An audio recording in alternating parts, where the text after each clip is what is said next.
極具創意嘅音響燈光效果，由展藝專業音響及製作有限公司主辦。張偉文0606最好聽。For many generations, the citizens of our nation have celebrated tradition with the lighting of the lanterns. It is one of the largest celebrations throughout the country. Dating back to the Han Dynasty from 206 BC, the tradition of this yearly celebration remains an important event for Chinese people around the world. The Lantern Festival symbolizes the beginning of new hope and new dreams. It is a symbol of a new beginning. It is a time of celebration of our culture in dance and in song. This summer, in partnership with the Color Lantern Museum of Zigong, supported by the Chinese Ministry of Culture and the Chinese Cultural Center of Greater Toronto, Ontario Place is proud to present the exclusive North American presentation of the Rogers Chinese Lantern Festival. For 45 days, over 18 master craftsmen and artisans will assemble 30 static and animated displays of magnificent structures on both land and water.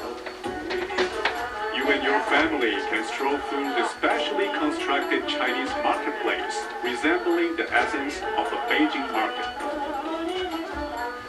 For 65 nights, visitors to Ontario Place will be treated to a spectacle of lights, of color, of sights and songs. Performers from our local community as well as performers from China will entertain you nightly. Every aspect of the festival as is in China is recreated, including the famous dragon display. See thousands of traditional silk and art lanterns that will illuminate the path as you stroll around the shores of Lake Ontario. And in the Cinesphere Theater, you can enjoy a giant movie screen feature presentation of China Panda Adventure and the First Emperor. Come visit the nightly celebration. Come see this once-in-a-lifetime presentation of the authentic Lantern Festival. Join us in our odyssey into the heart of the Chinese people as we share with you the Rogers Chinese Lantern Festival.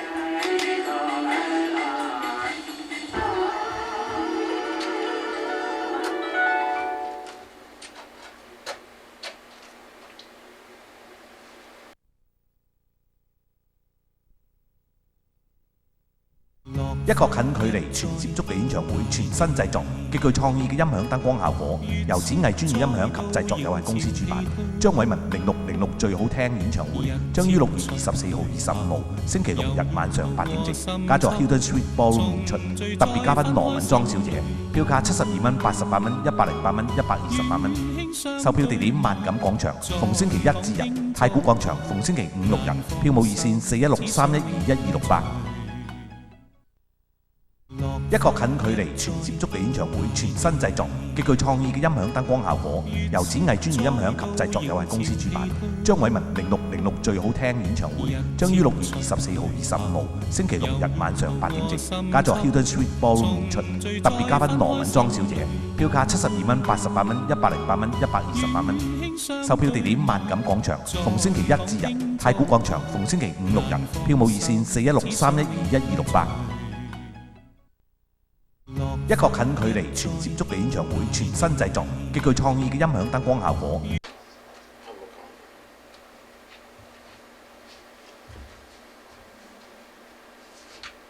Hello， 翻嚟世界日報，而家節目咧就係論盡世界波。咁我係劉瑞安啦，李 Sir 啦，黃永宇，咁嘅啦。咁我哋又一週見面啦。係啊。咁啊，李 Sir， 上禮拜有啲咩精彩戰況同我講啊？上個禮拜最刺激嗰場應該係美國同埋意大利嗰場啦，流血事件啦，9個人出場，3個人咧就出場罰出場啊！咁啊呢場少見會咁離譜啦，即係血流偏面告打到。雖然即係足球係喺球場上面好多時都會出現即係會有碰撞咁，但係即係蓄意喺左用嘅渣爭打落去嗰個好明顯咧，就比較難睇啲啦。咁係。但係我就發覺咧，就係經過佢罰晒3個人出場之後咧，嗰啲球證咧就係乜嘢都任佢哋即係變咗好多時咧，應該 foul 嘅佢都唔 foul，所以就即係令到嗰場波就好悶咯，場波係本身已經係悶戰一場，再加上咁樣不愉快事件就係留下唔好嘅記錄喺嗰度嗰場嚇。咁啊，其他最精彩我就覺得係南韓嗰場波啦，南韓嗰場波。嗰場波你睇南韓嘅一路落後一球，一路打到最撈尾嘅時候，嗰種精神係未停過嘅，即係話佢全場每一個球員咧都專注喺場賽事裏邊，即係一個目標就係我唔輸得。你輸我輸咩？你要付出你嘅氣力，你付出你嘅技術，我就會輸俾你。你稍為做得唔好啦，我就唔輸俾你。卒之要做到呢樣嘢，咁就所以打和啦場波。其實今年咧我就發覺真係咧，就啲比較上咧係好平均下，即係嗰啲球隊，即係唔係除咗阿根廷對咩嗰場6-0之外咧，就差唔多場場都被即係冇話好即係好大嘅比數嘅成。因為今年嘅世界盃咧係比較平均少，因為係好似我上一次講嘅就係好嘅球星少，新嘅球星太新，成熟嘅人未到。咁加上歐洲隊同埋亞洲同埋非洲嘅隊咧係即明顯係進步咗㗎，個距離咧係比3-2屆前咧個距離拉近咗好多嘅。咁可以睇到啊，每一隊差不多每一年參加世界盃、曾經參與世界盃嘅亞洲隊咧都攞到分啦。喺2屆之前咧差不多係好難攞分㗎，攞唔入球都難㗎。咁而家好奇嘅就所有喺亞洲嘅隊伍咧，全部攞過分，全部都有入球。南韓、日本就算連沙地阿拉伯，全部都係入，伊朗全部都係入分，亦都入嘅。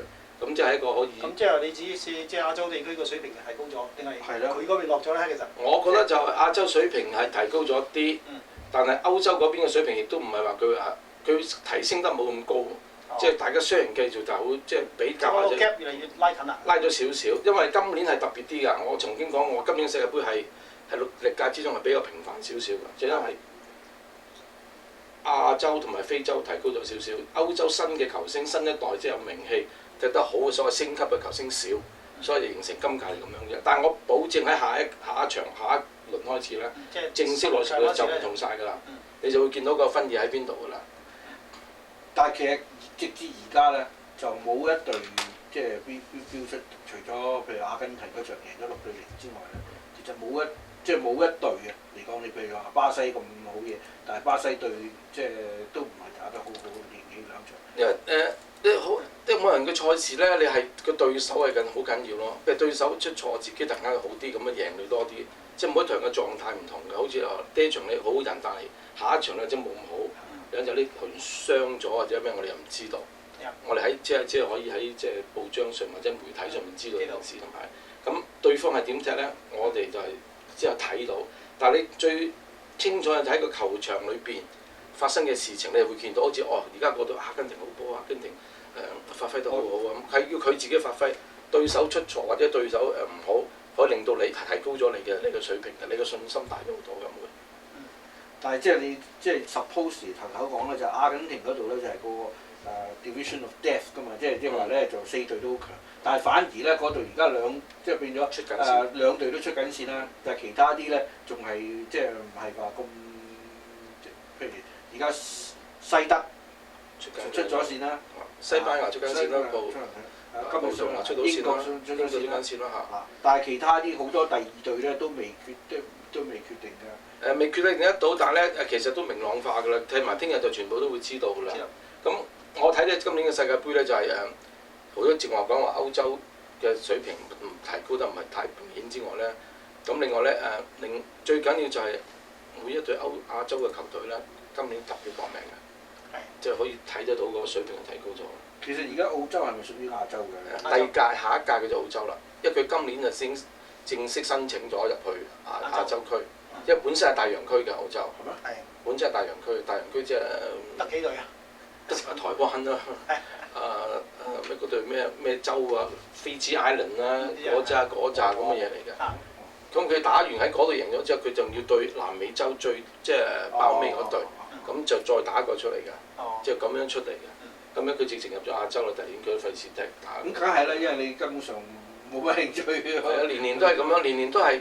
同嗰邊爭完先至入到去，一輸就輸咗俾輸咗俾多數係南美洲嘅，即係抽籤咯。邊組嘅即係 play off game 啦，佢哋嗰啲叫做。我知佢即係佢仲有啲 play off。咁其他比較得意啲嘅就係好似連沙地阿拉伯，我覺得都唔睇好嘅。咁但係佢都攞到分。咁你今年就輸多啲啦，跟住呢場打和啊嘛，2-2同咩打和？係啊，咁誒變咗你見到好得意嘅，就反而我自己本人睇好嗰隊捷克咧，係第一場贏咗美國3-0之後咧，跟住嗰場咧佢輸咗俾加拿大，輸咗加拿大。咁啊，波係完㗎嘛。所以就係你唔係你即係你根本上你好多隊而家都未知道究竟點樣，譬如你話即係韓國。即係嗱，韓國嗰度咧，你都唔知道邊隊出線嘅。係嗰隊都幾緊要。都仲未。嗱，嗰隻捷克我講翻捷克咧就好奇怪，我之前講過佢係即係老人比較老人隊咧叫做。咁佢第一場佢狀態好嘅時候贏咗美國3-0。但跟場有可能我曾經講過佢哋因為老啦嘛，佢嘅體能會降低咗。咁加上佢咁體力化嘅，第二場就輸就輸咗。咁下一場咧，有可能又好翻咯喎。因為嗰個譬如你知道你意大利同美國咁樣打和一場之後，心理上咁但係我只一啲和到你，我都可以出線，因為佢得失球係多啊嘛。佢有3球在手啊嘛。你加納贏佢2-0，佢仲有1球在手，佢和就 OK 啦嘛呢場波。咁所以可能係佢哋戰術上唔係戰術，我諗咪佢都想贏嘅，因為和咗係好定啦。一和咗嗰場波，佢唔使憂，同意大利打和啊嘛。譬如而家你譬如呢個組即係法國嗰隊又係啦，你都唔知道邊個出線喎而家。法國2分，南韓3分，瑞士3分，淨係多個就冇分。但係好呢場波呢組我自己都要睇，我自己本人希望南韓入線啦。你真係睇因為南韓咧就要打瑞士啊嘛，睇下邊個贏咯。因為法國好大機會贏Togo啦而家。咁如果法國贏咗Togo咧，佢就5分啊嘛。咁呢2隊你要睇係點樣？瑞士踢得幾好啊！即係我睇。知道係嗱，瑞士對南韓，你因為2隊都係3分啊嘛，而家法國就2分。南韓希望和到佢咯，又係採取咁嘅策略咯。咁就要睇下個高時臨場咯。如果和咧，你就要睇個高 difference 咯。咁你又身為亞洲隊，梗係希望亞洲隊嘅，呢個係嘛？咁佢真係踢得好喎，佢真係好搏命嗰種精神係令到你融化咗喺部球場裏邊嘅喎，係場內場外喎，全部咁樣球員，場外嗰班要緊要嗰班，好多人喺度一路唱歌一路食打鼓嘅成場。但係聽日英國對瑞典啊！聽日英國對瑞典呢場幫我睇過。唔緊要啊！英國只要打到最後得，知道咩？但係瑞典就希望咩？瑞典打和未必出線嘅喎。瑞典係啊。瑞典打和未必出線嘅喎。但係你因為英格蘭個 downside 就因為佢20幾年都未贏過瑞典。嗱，我即係話唔係，我即係話唔係英格蘭出咗線啊！但係呢個瑞典未必出線嘅喎，就要睇先日同巴拉圭會贏千里達㗎呢波。知啊，即係你話睇佢邊隊贏啦。咁即係如果走線嘅，如果我係英國，我都唔想你瑞典入，因為有機會翻轉頭啊嘛。如果你巴拉圭入到我唔使對你，我就算再翻有機會對翻你，我已經舒服好多咯。或者我睇睇啊而家即係喺翻個西度咧，就 FIFAWorldCup.com 咧就有好多即係精彩片段睇嘅。咁呢一場就係日本對克羅地亞。嗰場對。最慘就係一開波，會除咗個10下都入唔到場，真係多意大利。呢個就而家你睇緊就係意大利對美國啦。呢場呢個和呢場係就係嗰場有。就係嗰場咯，三個人罰出咗場，2個美國，1個全場。意大利全場都係真係咁。仲係好早嘅添喎，即係佢即係第3個出場嘅咧就係。唔知下半場開咗唔知幾分鐘喎，咁就變咗成場大家有個陰影喺度，即係作為一個即係足球即係咁高水平嘅賽事落去之後咧，個咧都係會個心理避忌，你會唔會走翻我咧？我係咪需要再同佢咩咁咧？如果我埋個頭會唔會影響到波咧？因為你會影響國家嘅聲譽啊嘛，好多嘢，咁即係變咗嗰場賽事大家都驚，都知唔係踢波啦，搞到猜嚟猜去，所以一發生呢啲咁事，通常個波都係一係通常都係咁樣，即係大家都唔個鬥爭心同個進取心係抵咗，因為你又驚黃牌啊嘛，你知道？賽出黃牌唔係最尾出場嘅第2場有影響啦。所以你要另外睇第二場啊嘛。所以我其實即係好似啲咁高水平，即係啲世界級嘅最高級嘅殿堂級嘅比賽咧，係除咗競技之外，仲有鬥智㗎嘛。咁喺幕後冇嘅，冇即係點樣走啊？我兩個三個人家點樣處理啊，都要好緊要。你啲場波諗住下一次贏咗，我出到線我會對邊度都要預計，即係好似《孫子兵法》都有講啦，料敵㗎嘛，要料敵即係之前可能我對邊個點樣去打。如果對呢個我要打，要點樣去踢，即係佈定好喺度，即係唔係一場對一場，唔係咁樣計。尤其是有機會嘅球隊咧，更加係要好小心去做呢個射手。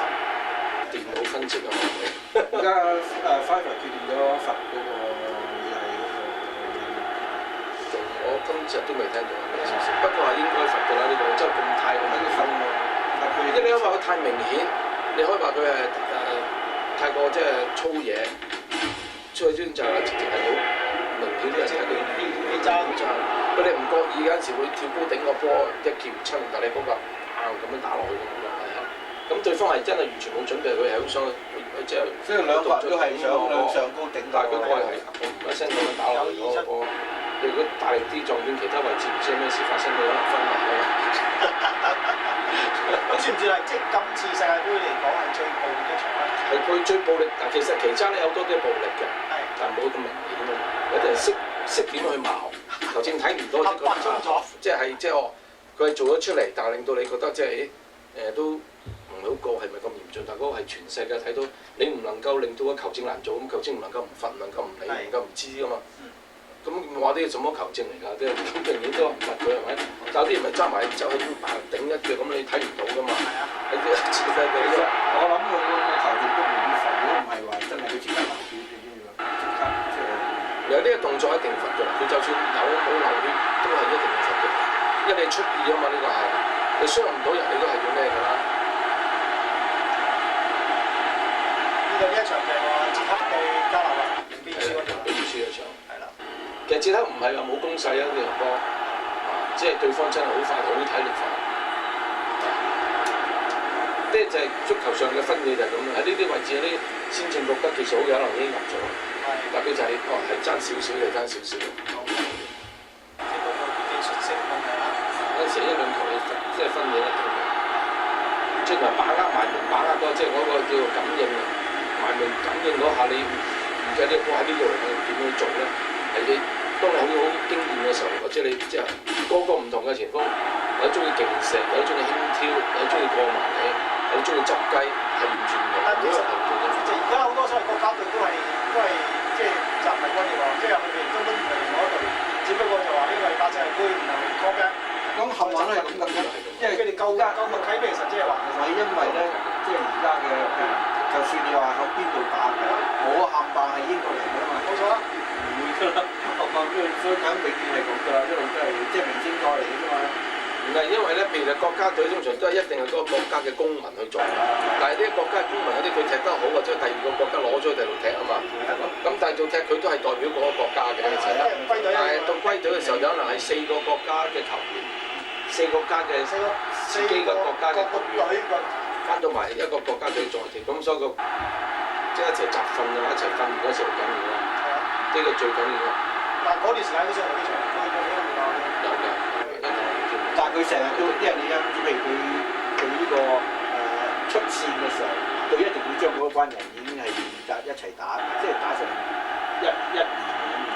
佢哋咧習慣性咧就起碼半年、1年之前咧已經揾到呢班人出嚟，揾到呢班人出嚟就每一次咧就譬如今次我哋有一場友誼賽，譬如我哋對多哥嘅友誼賽，我哋就會揾呢一班人出嚟，呢10個或者呢20個班人一齊訓練，對踢咗一場友誼賽。咁跟住又分散咗，又翻返自己嗰個踢聯賽啦。跟住我哋呢場又再友誼賽又再翻返踢。我話到最撚尾嗰個零2個月啦，或者3個月，就通常一齊訓一齊喺度一齊。死砌個2個月啦。佢叫大家希望嗰陣時做啲乜？但係有陣時啲球隊唔放人嘅，譬如佢自己國內仲係借緊聯賽㗎，嗰個係主力，又要放咗去國家隊訓練，咁嗰條波嚟㗎。咁所以變咗成日會去出嘅。咁所以好多時你見到球員簽約嗰度啦。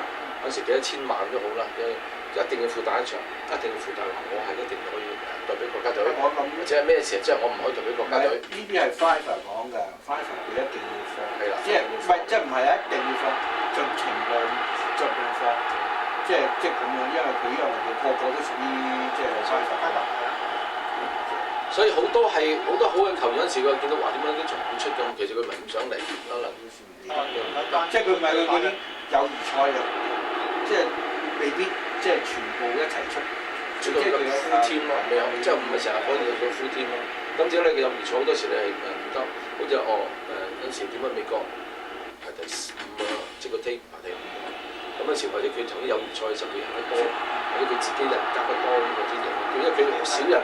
本身美國係少人去第二個國家比賽啊嘛，多數係咁你要計埋呢樣嘢，你唔可以佢多數係好嘅多，佢去嗰度嘅嘛，咁佢可能係多啲集訓嘅時間多啲咯，或者佢默契會多啲咯，或者佢隊唔係對前10名嘅隊，成日對埋啲中游40-50名嘅隊，咁佢贏嘅次數多咗，咁佢嘅分數積咪多咗咯。即係我哋係因為佢嗰個 table 係計對幾多場贏幾多場咁樣。因為好似捷克第2。只一第2，美國第5，你諗到即係唔同，即係可能有啲你係未盡全力，或者唔係即係唔係齊班即係其他啲人咧，即係其他啲多數咧唔可以完全出晒第一段，就算出晒佢自己，譬如歐洲嗰啲多數自己打自己，即係有唔同咁比較上難啲啊嘛。譬如你美國咁啊對墨西哥啊，即係加拿大啊咁嚟打友誼賽。咁如果你想提升自己國家隊咧，你就要喺唔同嘅對手嗰度操練咯。所以你要揾一啲比自己好嘅歐洲隊或者自己好嘅南美洲隊同自己踢，咁你就學到原來南美洲咁樣踢法，適應嗰個踢法。叻佢自己啲人。你我哋渣過自己嘅，咁你會自己學咗自己嗰套，加喺呢隊越南嗰度可以贏幾多，或者咁樣嘅優勢去到邊度，佢咁樣即係要選擇性嚟去比賽。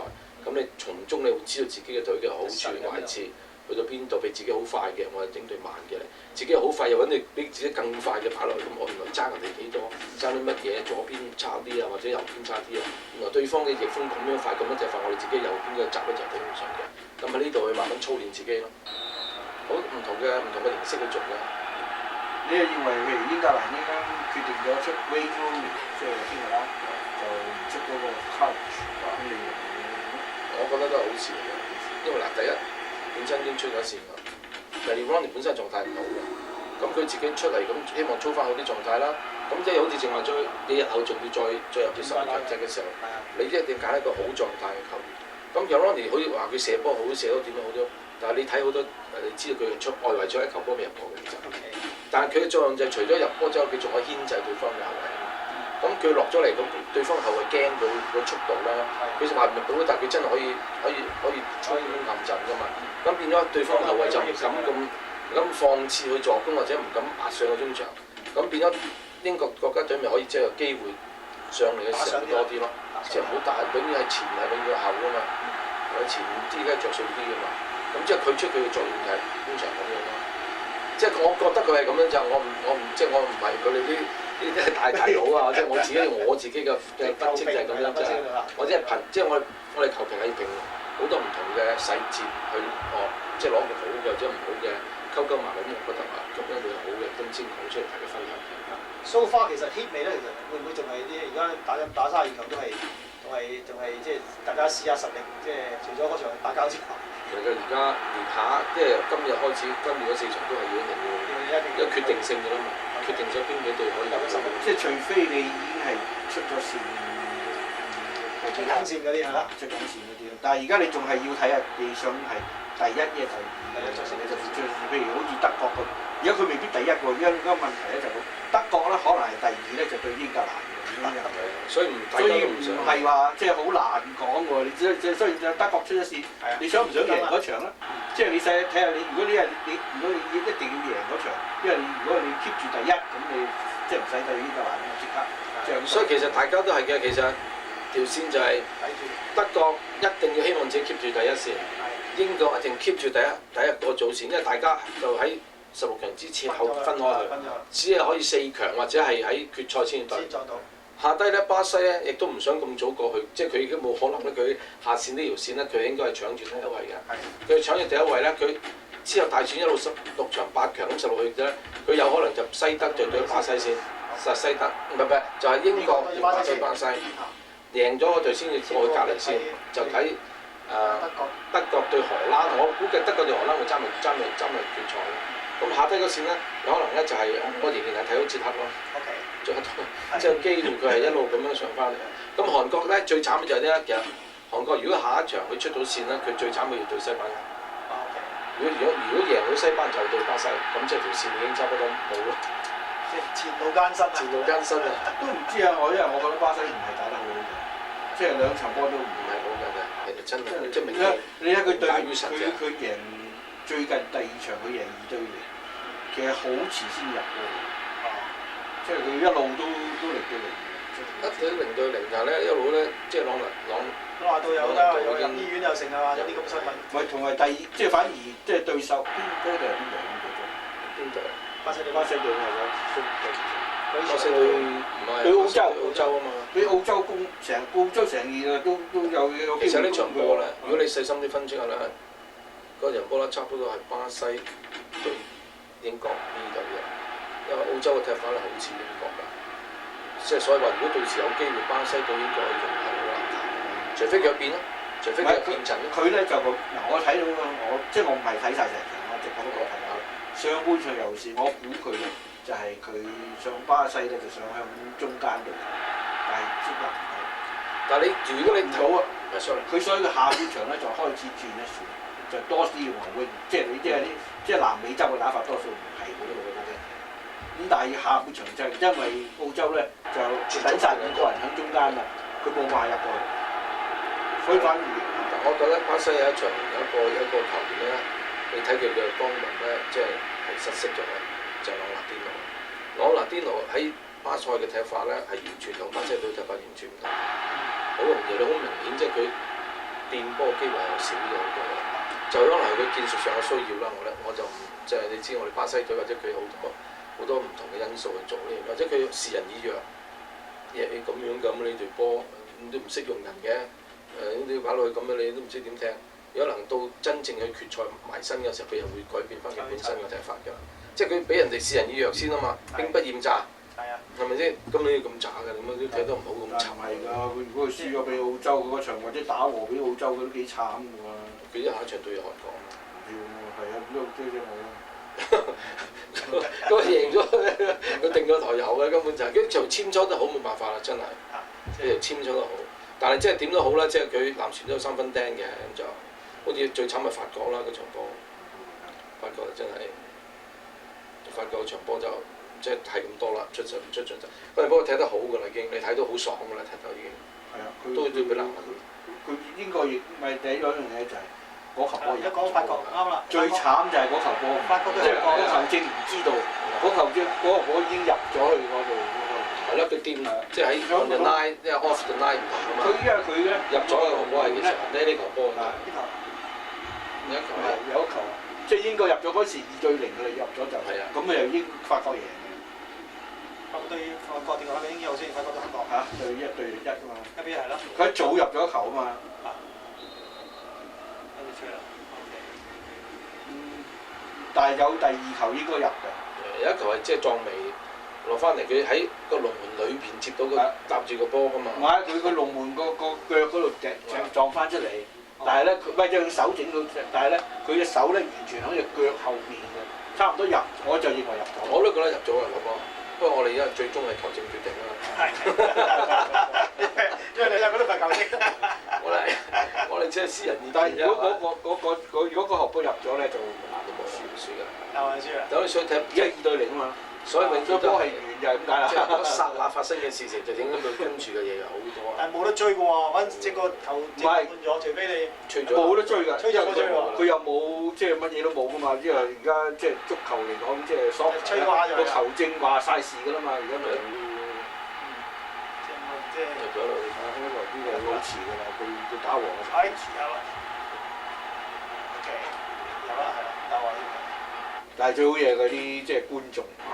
啲南韓嗰啲場真係好嘢，成場係咁唱係咁打鼓係咁聲，震撼啊！震撼。好，咁下禮拜有啲咩精彩即係賽事叫我哋留意下嘅，即係嚇。咁下個禮拜已經決定咗16場啦，下個禮拜就知道晒㗎啦，下個禮拜就好睇好多㗎啦。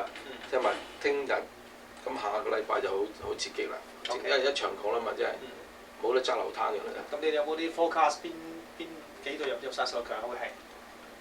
做啲預測咧。16強啊！做 A 組啊 ！A 組啊，德國啦，係波蘭啦，波蘭冇咗㗎啦，波蘭輸咗俾輸咗2場啦，波蘭好似。輸咗場。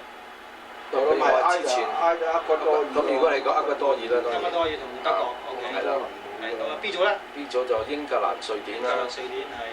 咁啊 C 組。阿根廷、荷蘭啦。出咗啦呢個。阿根廷荷蘭。呢度就麻煩啲啊，葡萄牙就入緊㗎啦。葡萄牙入緊，咁啊睇。就買翻墨西哥啦。墨西哥水皮啦，墨西哥輸咗俾。真係。即係呢個糖水滾糖㗎呢個係真係。E 組就係捷克、意大利啦。捷克、意大利。E 組就意大利係。F 咧，你覺得咧？嚇？巴西同 F。都係巴西同埋。都買過啊。克羅地亞啦，穩陣啲，穩陣啲。點歐洲球隊點樣着數啲嘅？即係高大威猛啲啊！好 G 組。G 組就，如果我自己睇，我睇翻法國。法國10出㗎，因為5分啊嘛，法國佢贏咗都會5分啊嘛。咁啊，嬲尾呢場咧，如果高咧係瑞士高少少，但係我自己都係中意南韓。南韓。即係私人嘅。個人感情。亞洲情緒。南韓咧就係3對1贏唔好。瑞典啱啱入咗2對0。咁咧就一樣，但係問題佢入多波喎。如果打和咧，睇佢先。睇入球多啦。佢入球多啊嘛。係啊。打和咧就係南韓贏㗎啦。H 組唔使啦，已經西班牙出緊㗎啦已經。係。而家係烏克蘭同埋突尼西亞。Ukraine 今日贏咗4對0。咁買 Ukraine 啊。Ukraine 今日贏咗4對0。咁就買 Ukraine 啦，真係。好似疏地，4對0贏咗疏地。咁係咯，咁呢個咁嘅之後熱門咯，呢啲叫做飛不中都不遠啦。都幾熱喎，其實都冇乜咩㗎，冇乜驚喜喎。不過今年係冇乜驚喜，我由頭到尾都係冇驚喜嘅真係。即係講係真係驚喜嘅咧，就係驚喜冇唔係啊，好 close 啊！啲場每一場都好 close，即係唔係話即係個驚喜大距離。所以你舊年西德贏突尼西亞，咪贏沙地阿伯6比0，好多係大比數。今年係嗰場。係阿根廷對咩？阿根廷對卓，最後咯。OK。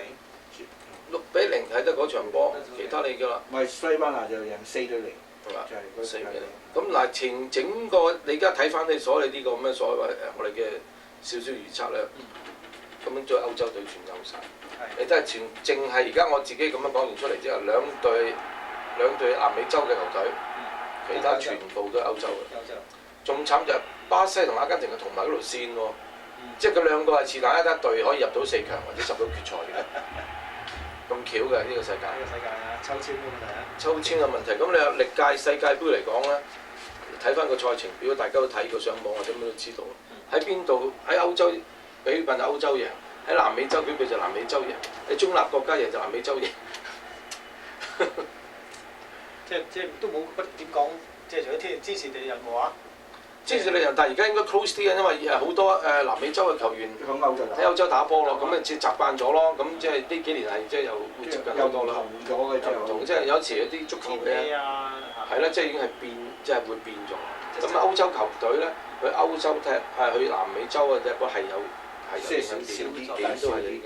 佢氣源高啲啊，或者個地勢高，即係都有影響嘅。係。即係其實即係話南美洲會多啲適應咗歐洲嘅天氣，係啦。而歐洲球員因為少去南美洲打波咧，咁相對佢哋冇。因為今日南美洲嘅國家好波球員，佢嗰隊都唔會嚟，都唔會請歐洲球員過去踢啦，俾唔起咁歐球個錢仍然喺歐洲啊！即係你俾得出幾多錢㗎嘛？最緊要就始終都係即係歐洲好多都係，所以你好嘅亞洲球員去晒歐洲踢波，係咪全部都過晒佢？日本啊、南韓啊，全部就算中國幾個球星都係呢個。所以我就話，即係譬如你亞洲咧，就要真係自己整一個比較上即係。咁你會可能要 create 就係啲講，我哋要足夠嘅 audience，足夠觀眾量，你先至產生到嗰種狂熱係嘛？咁都唔係啊，其實譬如南韓我諗都好強烈㗎啦，好狂熱㗎啦，而家即係對足球。其實而家整個亞洲嚟講係南韓同日本最狂熱。係咯。咁但係唔夠喎，你喺歐洲咁多國家都狂熱，咁你咪變咗，即係變咗你話，淨係歐洲杯都夠刺激係嘛？你亞洲杯變咗冇乜。因為佢水平根本係有距離。因為你譬如依家啲其他啲國家仲唔係好得啊，即係水平，即係所以唔夠菲律賓啊，即係你仲要嗰啲要。即係國家嘅經濟發展有關嘅。好大關係嘅。如果唔係伊朗點會睇到伊朗仲好啦？如果亞洲嚟講啊，伊朗係最難踢嘅，係最以我自己講係即係最有機會。其實咧，我就唔知道嗰啲應唔應該屬於亞洲。其實我話應該個 group 咧就應該揾一個向中東嘅一個 group。呢個唔係嘅，因為佢哋即係將個地球分得好極。我知啊，但係我即係你 five 呢個係對於我知嘅。佢consider你地區咧，consider你個地區嘅水平，足球水平去到邊度咧？你亞洲最好嘅，你嚟到歐洲可能變咗3、4線嘅。我俾多你2隊落嚟，你都係唔夠水平啊嘛。咁以前得1隊2隊，因為而家已經俾多咗啦，到4隊啦。咁非洲都有5、6隊添嘛已經。咁即係嗰個水平係一路拉近咪多啲咯。咁其實其次係水平之外，另外又係經濟嘅因素嚟嘅。因為你越多亞洲球隊入去，因為佢狂熱咧，咁你亞洲人民嘅消費喺呢方面嘅好多消費品啊，好多 sportsmanship 啊，好多嘅嘢就做到出嚟啊嘛。咁佢 FIFA 都要考慮埋呢樣嘢啊嘛。咁即係好多其他因素喺度嘅。咁梗係啦，譬如點解 FIFA 肯俾錢加拿大起個球場啫？就係咁解。咁希望你哋多啲加拿大人。佢即係話佢出年即係佢青年 under-19咁加拿大俾人。世青杯啊！世青杯加拿大俾人。係出年接住年前。咁但係咧，一樣最大嘅好處就係點咧？最大好處就係令到你地區人因為咁樣去狂，好似而家加拿大，你見到嗰啲好多細路女踢波啊，好多球場踢。咁因為你加拿大女子都曾經打過世界第4啊嘛叫做。咁變咗每一個地區性，如果有成績嘅話咧，你通常嗰個地區啲人就仲會開始。我政府都會濕。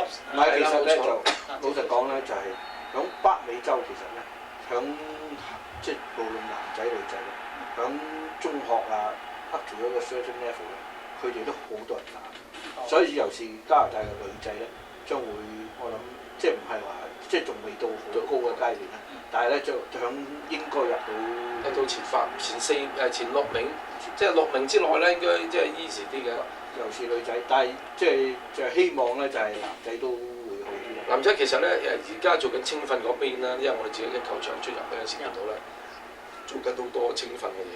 有陣時你去到見到啲球場有啲 indoor soccer 咧，你見到佢哋做嗰啲訓練嗰啲青年軍啊，即係10歲，跟住分齡㗎嘛，13歲一組，13、16一組，15歲一組，7至9歲一組，咁佢做得好好㗎。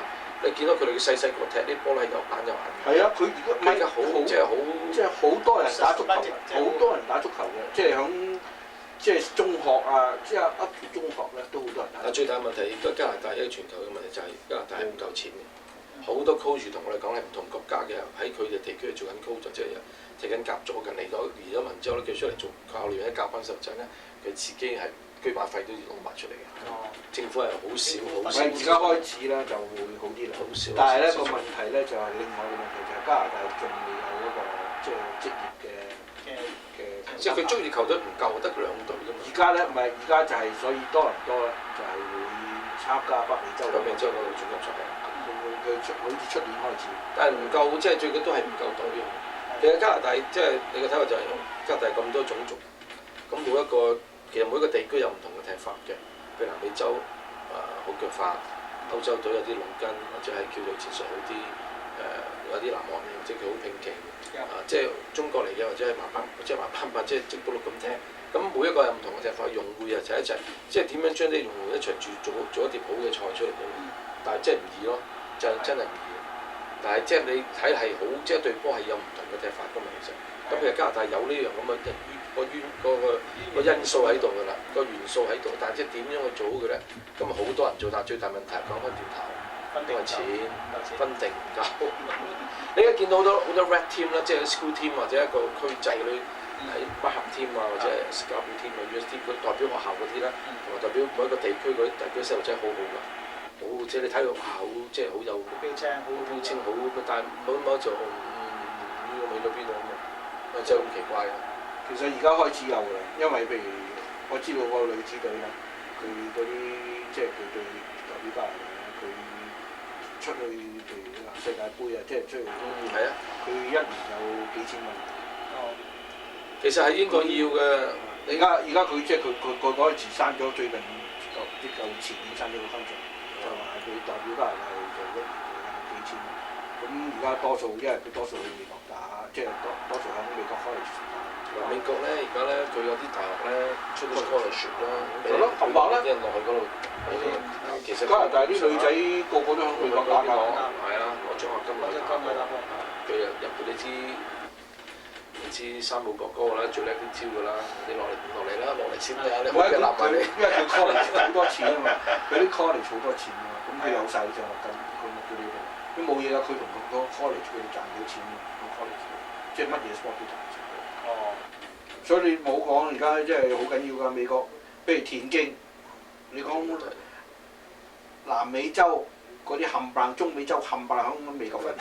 咁所以你講足球都係咯，美國都喺呢20年裏邊突然間可以成為即係世界盃常客咁樣，即係咁多年都入到去世界盃，咁佢真係做過好多嘢。我其實咁啊，錢佢係有。比較上好運啦，因為佢喺嗰個 group 度咧就係比較上係冇錯，即係佢係北美洲嗰度，佢墨西哥幾隊啫嘛，來都係佢加拿大水平出唔到啦。咁你墨西哥啊，中南美洲我哋佢哋嘅 group 係好啲嘅，嗰個 group 係好啲嘅，因為係錢係少好多嘅，即係比美國嚟講係少好多啫。即係要擺咗第二個南美洲區嘅就唔使諗啦，係嘛？咁佢即係出線都困難，因為佢就算係美國隊點樣好，我自己評價佢都係只係達到英國嘅甲組隊，即係咁嘅傳統嘅踢法嘅啫嘛。但即係另外，譬如加拿大有另外一個問題咧，就係咁，因為加拿大有好多咧係兩個國籍嘅，譬如好多響英國打職業足球嘅，有好多加拿大其實都有機會。有係，但係有啲咧就唔可以代表英國。因為你加拿大你冇機會出線，第一點去打世界盃，你就算出咗線，你都係冇機會嘅。咁人哋梗係取易不取難㗎啦。我加入佢對，即係佢有，即係佢好嘅，佢有機會代表英格蘭嘅，佢冇理由唔代表英格蘭。佢做後備嘅都多人識佢啊嘛嚇。如果你做大哥點都冇得出場嘅。即係咁誒，今日論盡世界盃就到此為止。咁下禮拜我哋有生活再見過。好啊，多謝。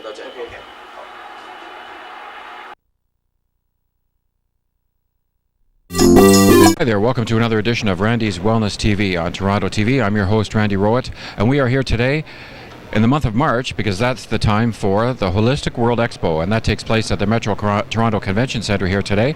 And the Metro Toronto Convention Centre is the home of this show from March 17th to 19th. So let's go on inside the Metro Toronto Convention Centre's Holistic World Expo 2006. We're here at the Lufttech, that's the Lufttech Natural Hair System. With me is Lou Gauthier. How are you, Lou? Fine, Randy. Nice to meet you. Tell us a little bit about the Lufttech Natural Hair System. What is this all about?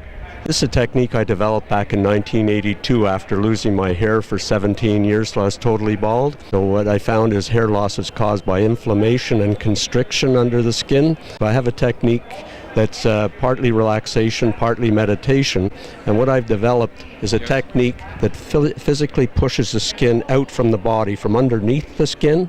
That increases circulation, reactivates the hair follicles, allows the hair to grow. There are no products involved. It's important to drink water, a lot of water, 8 to 10 glasses of water a day, and the rest is just all natural things to reverse the cause. Now I go right to the cause, which is inflammation and constriction. Which of course affects the ability of the hair to grow because of the circulation issue. Once you get circulation going, it reactivates the hair follicles, opens the pores, and gradually hair starts to grow. Usually after about 8 weeks there's a change in the texture of the skin. That's when the pores are starting to open, and then after that should be gradual hair growth. People who can get their emotions out don't seem to lose the hair. Now if someone was to wear hats all the time, would that be a cause where the head's not breathing? Would that be a cause potentially? Not necessarily. So if they have a cap, I wish I had one here to just demonstrate this, but if you take the cap and you just put it on gently, So your scalp doesn't know that you're doing it. It won't affect the scalp. Same as taking it off. Same as people massage the scalp. Well, the scalp tightens up to protect itself from the massaging. As soon as the fingers are coming there, the scalp tightens up because it can feel that. So if you're going to, like shampooing, just go up slowly and very gently rub the scalp with the flat of the fingers, not the ends, and that's the whole thing. And that's an interesting thing also. So you have a CD, and maybe you could tell us a little bit about that. 53-minute DVD that has a menu on it to find the sections you want to go to review the mind relaxation or body relaxation. And then there are 3 audio CDs that give it a different coaching along the way. And then there's a book that explains the whole thing. So quickly, last question here. How long does it take to see results? Usually, as I say, after about 8 weeks, the pores start to open, and that's when the hair starts to grow. And the person should be comfortable with their hair after 6 to 9 months. Well, it looks like you have a nice head of hair there, and maybe there's hope for me. Okay, go online at lovetech.com, and you can also call 1-888-OWN-HAIR. Thank you for joining us today, Lou. Thank you, Randy. It was a pleasure. I'm at the Gifts from Heaven and Earth booth here at the show at the Holistic World Expo. With me is Joanna Racine. How are you, Joanna? Oh, fine, thank you. And you were here today to talk about skin and health and clay. So tell us about that. Oh, it's just wonderful. I have quite a big line of clay products, and it helps you detoxify and remineralize. For example, well, this one here, this is green clay. Okay. So what you do is you just put a little bit in your water at night, and it takes away all the chemicals, so you have a great tasting water. But at the same time, it does wonders for your body. It detoxifies and remineralizes. So as you can see, I have I have about 10 trace minerals here, including iron, magnesium. So you can actually drink it, so it's clay water. You can drink the clay? The clay, you put it at night, yes. And in the morning, you just taste water. Really? Morning after, yes. So it's great tasting water. So it's wonderful. It has many properties and has many minerals, and it took 1 billion years to come to this clay product because of the Earth's cooling. So now this here is ultra ventilated. That means it's really, really fine. If you want, you can actually even feel it on your body, and it's very fine. Joanna's going to massage a little bit onto my hand there. See, it's not abrasive at all, so you can actually do clay masks with this too. So excellent for facials. Facials, right. You just put a little bit of water and you have a very economical clay mask. And you have all the colors. I have red, pink, yellow, and white, and green. So depending on the type of skin and the problem you have, it has many properties. So I have technical information on it. It helps, for example, you can put in your bath, and it helps you relax the muscles, especially the green one. And so you could get the fine one or the one that's grinded, depending on if it goes in your bath or if you want to put in your water to help detoxify and remineralize. In terms of like people that are in chemotherapy and they want to get rid of those chemicals in the body, so this actually detoxifies. This is one way that it's really profound effect on you. But there are about 101 ailments that it covers. For example, if you have arthritis or pain, you could actually do a poultice, especially with the green clay. Okay. And you just do your paste with water, clay, and put on cotton. Put it on the pain that you have or the arthritis. And the day after, you take it out, you wash well. So it absorbs. It has great properties to absorb. Absorb and adsorb. But absorb means getting rid of drain all the toxins out.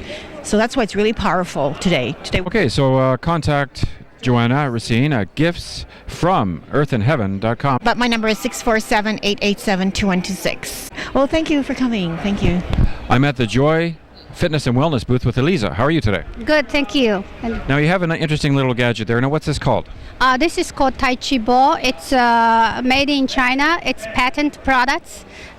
We are exclusive distributor of this Tai Chi ball in North America. It's made in rubber ball and with an elastic handle. And this is plastic, so it's very strong. No matter how many, you can swing 10,000 times. Okay, so why do we have this? Why do you swing it? That's according to Chinese meridian theory. Meridian is the pathway of energy. So if it's blocked and people, the immune system and everything, the energy cannot flow properly. So people can easily get sick. If you stimulate the points on our body, it can help regulate the meridian channel and help boost our energy and to maintain good health. You can have a computerized assessment done here, especially at the show, to determine the meridian effectiveness. Yes, this computerized assessment, we are using a very high technology of equipment. If we take some reading from the meridian points, mainly it's from hand and feet, and we can get a complete picture of what's going on in our body. So we have a chart here. What's the chart about? It's all the systems and organs in our body to see whether it's balanced or out of balance. If it's green, it means balanced. If it's yellow or red, it's out of balance. Yellow means chronic, weakened, or organ degeneration. Like, for instance, in the chart it says lymphatics. Okay, lymphatic, let's see here. So this lymphatic is weak, so it may not function properly. Okay, so you're going to hook me up to this machine to find out my meridian effectiveness. No problem, I can do that. Okay, thank you. Okay, so Elisa is going to show me about this computerized assessment here. We are testing the energy change in cell level. So we are using the special equipment that's made in US. It was invented by a German doctor. He's an acupuncturist and also he's a medical doctor in 1950s. And the Russian astronauts using this technology when they go into the space to balance themselves in order to stay in the space longer. And this is the most advanced equipment which is made in US. Now I'm trying to test you to see what kind of body, your system or your organ, whether it's balanced or out of balance. But okay, what can we do with the hand? What can we do with the hand? Sure, lymphatics, sure, yeah. Lymphatic, and I can also test your nerve system, your circulation, and your endocrine system, and your heart to see whether, and your lung even, to see whether it's functioning okay. Okay, let's hope I'm okay here. She's going to do the assessment, okay. Okay, now I tap this just to help the energy. You have to hold the probe, hand mass in your hand, and I'm using the probe to access your meridian point on the other hand of yours. So what type of current is this that we're using? Oh, it's very small. There's no any damage, nothing. Okay. Small. I'm going to need you to hold in your left hand. Okay. Yeah. I'm now testing your lymphatic.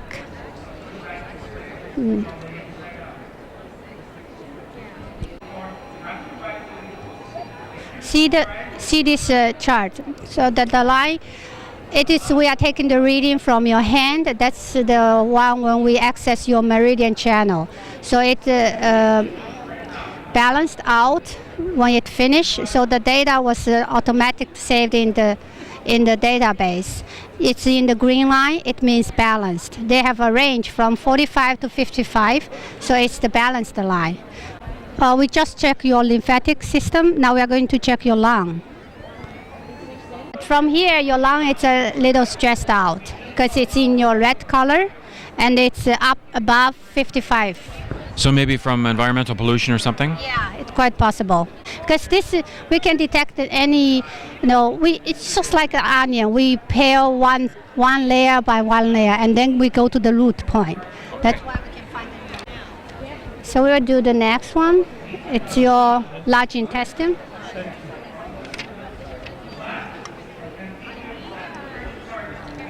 Okay, that's your large intestine. It's a weakness.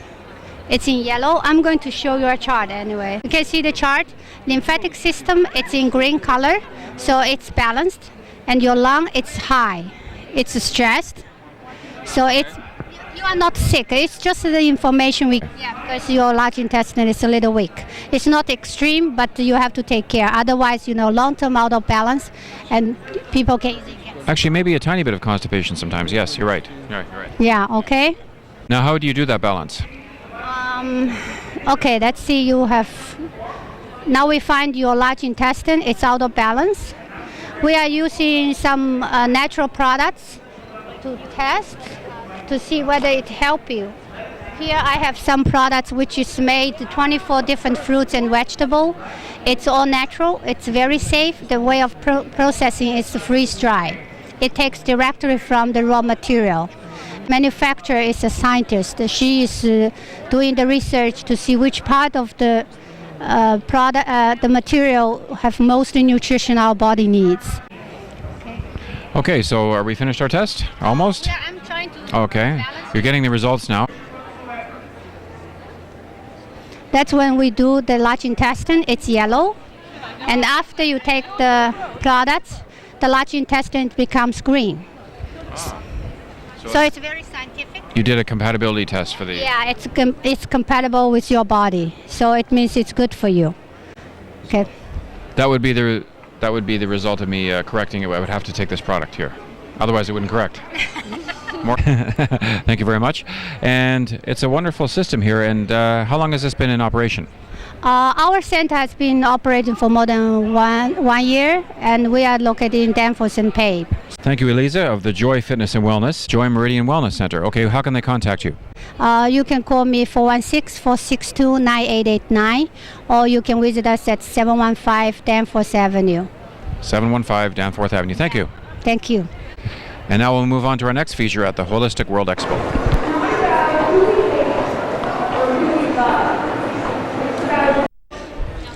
I'm with Michael Wheeler of Perfect Fitness, and behind me is a very interesting contraption here. What is this, Michael? This is a gyro gym. It's a human-sized gyroscope. Anybody 4 foot to 6'6" and under 250 pounds can get on. Any fitness level, any age. It's revolutionary fitness equipment that has been used for the last 25 years by NASA, and it's just recently available to the market now. I just got mine 8 days ago, and I'm seeing phenomenal results already. Okay, so first of all, there's Amanda in there. She's being spinned around there. Is she feeling any effects? She's not feeling motion sickness or dizziness, but she definitely is getting a great workout, and she's probably already sweating. Basically, this is a 1 to 5 minute workout, and I target 3 minutes a day is perfect. You will see significant results within weeks, and by the end of 3 months, amazing results. So this is the gyro gym, and a person can actually use this maybe for a weight loss program? Exactly, and it's effortless. Anybody can use it, any fitness level. So NASA would use it perhaps for aerodynamic and tumbling practice? Forces as well, yep. Actually, the initial gyro gyms had an air device that was powering it, and they were using it primarily to test G-forces, but this model is human-powered. So anybody can get on by themselves and get off by themselves, and you just go. And it's something that you learn, and it's already going to happen, basically. When you get on, you're going to start going, and you totally control it as well. It's something totally controlled by you. No two rides are alike, and I say rides because it's a ride and a workout. So how does she control it? Just by shifting her weight against the pad there. And you can also put your hands anywhere along those two bars. So the higher you have your hands, the more fast you can go. The more fast that it will allow you to go, and that's more of a cardiovascular workout as well. Whereas the lower that you put your hands, it'll be more of a muscle strength and stretching and strengthening feeling on your lower upper body. Where does a person acquire one of these? These come from Alabama, and they're manufactured by a company called Alifab in Alabama. I drove down and picked up this unit and came back. These are $9,000 American. However, they're targeted at the health club industry and spas, resorts, everything else like that, but they are available for personal use as well. I personally have this in my backyard.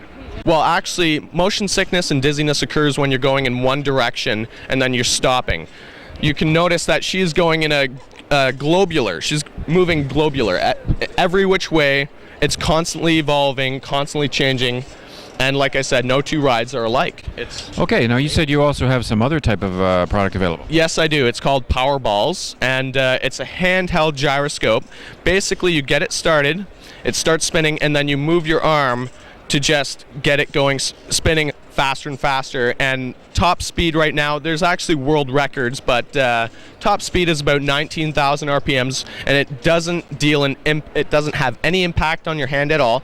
It deals in torque, which is a twisting force. So it actually just pulls your hand away, and which results in you contracting your muscles, but it also stretches, it also conditions and also relaxes all of the muscles in your whole arm up to your shoulder. And in a newer model that I will be having soon available to the public, it's actually going to be twice the weight, and it's actually going to affect even up into your neck, into your back, and into your chest. So it's truly amazing. How big is that unit? It's about 4 pounds and just the size of your hand. Okay, so where can we reach Perfect Fitness? I can be reached in Oshawa at 481 Neptune Court, and also my phone number is 905-244-7474. Thank you, and thank you, Kathy. How are you doing back there? Okay. Thank you for joining us. Thank you very much. We go on to the next booth now. Your holdings how you are recognized above and below. Okay?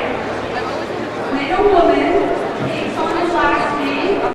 I'm at a special booth here, and this is a little bit different. Nice to cover something more mental and spiritual. And this is the Quantum Paradigm Connects booth. And with me is Tara Lee. How are you, Tara? Good, thank you. What is Quantum Paradigm Connects? It's almost a mouthful. I know. Quantum Paradigm Connects is actually a networking gala event that we're doing. We're doing business matchmaking for people at the Distillery District on March 25th. So it's really interesting as far as we're matching business to business. So instead of like love matchmaking, we're actually matching businesses, which is really awesome. It's a very different type of thing, and it hasn't been done here in Toronto, so that's what we're doing. Now that's more like a networking type of thing. Yes, it is. But we're trying to do it more on the ideas of how to help businesses more than just helping, the odd person. We find that networking events, often people don't get the right connections. So this is our way of actually making sure that you do have the right connections. And we are having Rob from the Millionaire Mind come, which is there. Secrets of the Millionaire Mind. And he's actually speaking at our event, which is great because it's more of a spiritual way than of making money, learning how you actually have a blueprint for money rather than just, making money and not knowing what to do with it. And that brings contentment and better mental health, per se. Oh, for sure, definitely does. To know why you're doing the things you're doing is really important. We really want to be able to promote that as well at our event. Okay, so that's March 25th, and that's located at the Distillery District, 55 Mill Street. Yeah. And how do people get in touch with you? They can go online, actually, right on our card here. We actually have our website on the back, and it's qpcevents.com, and you can register for tickets there, or you can call us. Our number is also on the contact information there. Thank you, Tara Lee from Quantum Paradigm Connects, and it was nice speaking to you today. Thank you. Thank you. Nice speaking with you, too.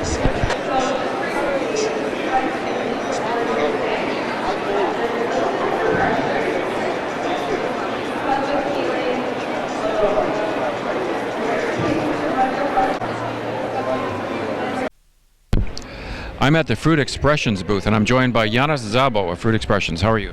Good, how are you? Great, thanks. So this is your company? Yes. Okay, now what does Fruit Expressions do? It says fruit espresso, kind of like a coffee, only it says fruit. This is a brand new product from Europe. This is we call Fruit Expressions. Okay, this is just comes from organic fruits, skin and seeds, and you have to make it in espresso machine. Okay, and you're gonna get excellent drink with omega-3, red bioflavonoids, and vitamins. So when you say you use the seeds and skin, how do you do that? You have to put it in a blender first? No, it's processed, so you just have to put in a strainer in order. Okay, that's great. And how long does it take to actually make this product? Just 2 minutes. 2 minutes, that's it. And it's more refreshing than a cup of coffee because it's probably better for you. Yes, of course, because it contains vitamins, red bioflavonoids, and omega-3 fatty acids. An excellent concept of health. How about if I try some here? Here we've got some. And what flavor do we have here? We have spicy, green tea, ginger, and classic. And this is spicy? This is spicy. Wow. So this product... It tastes strong. Yep. This is stronger than tea and smarter than coffee. I can see with the antioxidant products here, this would be very good for you. Give you a boost of energy in the morning. You wouldn't need caffeine. Yeah, it's much better than any caffeine or coffee. It gives you energy, red bioflavonoids against cancer, omega-3 fatty acids, very good for the brain, and vitamins is amazing. That's terrific. And where can we contact your company to get information on Fruit Expressions? We have a website, www.fruit-expressions.com. A unique product, tastes terrific, and very flavorful, and antioxidants, keeps you awake in the morning, I would imagine, and just a terrific product. Fruit Expressions, thank you very much for joining us. Thank you very much.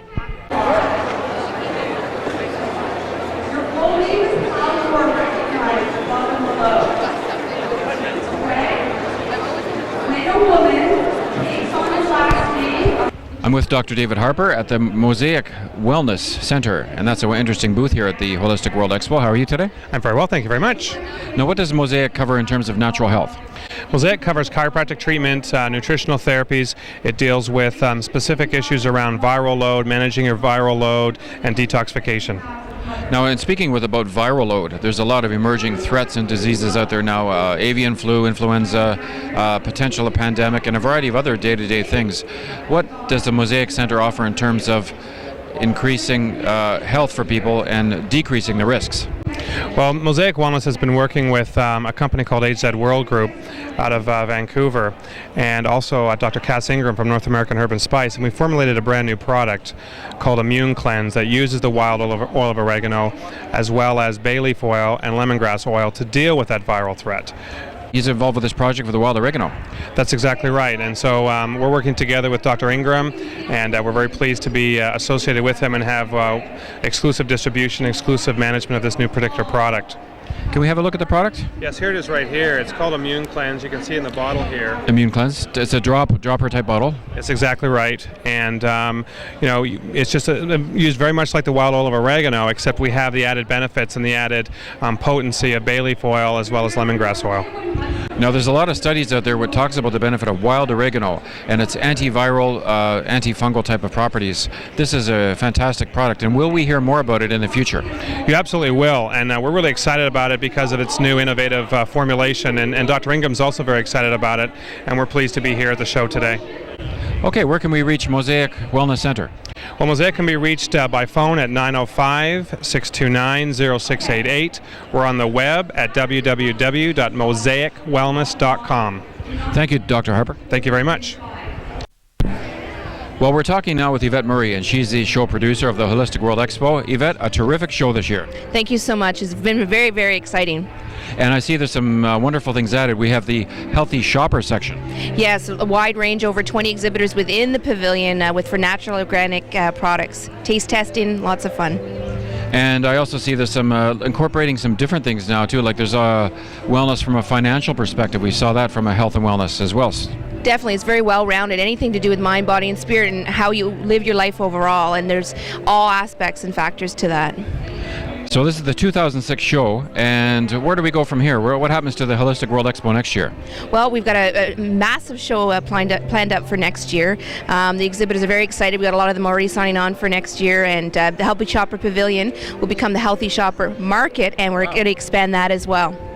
And there's some great samples there. You can try a variety of things at the Healthy Shopper section, and this show is growing each and every year. Wonderful exhibitors, wonderful practitioners, and much more. So you did a wonderful job of putting this together from a production standpoint. Thank you so much. It's I live my vision, and it's just wonderful to be able to put that out there. Do you know the dates for next year's show yet? Unknown as of right now. We have the dates, but it can't be put out there just yet. Well, March means the time for the Holistic World Expo, and that's what we've been covering here at the Metro Toronto Convention Center. And Yvette, thank you very much. My pleasure. Thanks for coming out. The Holistic World Expo this year, March 17th to 19th in Toronto. Always an annual event, a great event, great for practitioners, any member of the public concerned about natural health and wellness, and this is the show to attend, my friends. Thank you very much. That's another episode of Randy's Wellness TV. We'll see you next time. Take care.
decide to go into the alternative health field? Well,